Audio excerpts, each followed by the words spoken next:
Hello friends, আজকে তোমাদের সাথে শেয়ার করব ফুলকো ফুলকো নরম নরম আটার তৈরি নান রুটি রেসিপি। ভিডিওটা স্কিপ না করে পুরো ভিডিওটা দেখার অনুরোধ রইল বন্ধুরা। সবার প্রথম একটা মিক্সিং বলে আমি বাটি মেপে 2 বাটি আটা নিয়েছি। তারপর দিয়ে দিচ্ছি স্বাদ মতো নুন, আর দিয়ে দিচ্ছি 1 চামচ মতো চিনি, হাফ চামচ মতো দিচ্ছি ইস্ট, 2 টেবিল চামচ মতো দিচ্ছি সাদা তেল, সব শেষে দিয়ে দিচ্ছি 10 টাকা প্যাকেটের 1 প্যাকেট গুঁড়ো দুধ। সমস্ত শুকনো উপকরণগুলি প্রথমে হাতের সাহায্যে খুব ভালোভাবে মাখিয়ে নিতে হবে। তারপর হালকা কুসুম গরম পানি অল্প অল্প করে দিয়ে একটা ডো তৈরি করে নিতে হবে। আর খেয়াল রাখতে হবে ডোটা যাতে খুব শক্ত না হয়ে যায়। ডোটা মাখানো হয়ে গেলে 30 মিনিট রেস্টে রেখে দিতে হবে।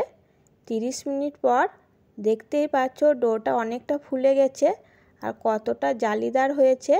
এটা ইস্ট দেওয়ার জন্য হয়েছে। আবারও কিছুটা সাদা তেল হাতের মধ্যে নিয়ে আটাটা খুব ভালোভাবে মেখে নিয়েছি। এবার এখান থেকে মিডিয়াম সাইজের লেচি কেটে নিতে হবে। এবার এখান থেকে একটা করে ডো নিয়ে রুটিগুলো বেলে নিতে হবে। আমি বোর্ডের মধ্যে অল্প আটা ছড়িয়ে দিয়েছি, তারপর রুটিগুলো বেলে নিয়েছি। আমি সমস্ত রুটি কিন্তু একই রকমভাবে বেলে নিয়েছি। রুটিগুলো আমি কিন্তু খুব বেশি বড় করিনি।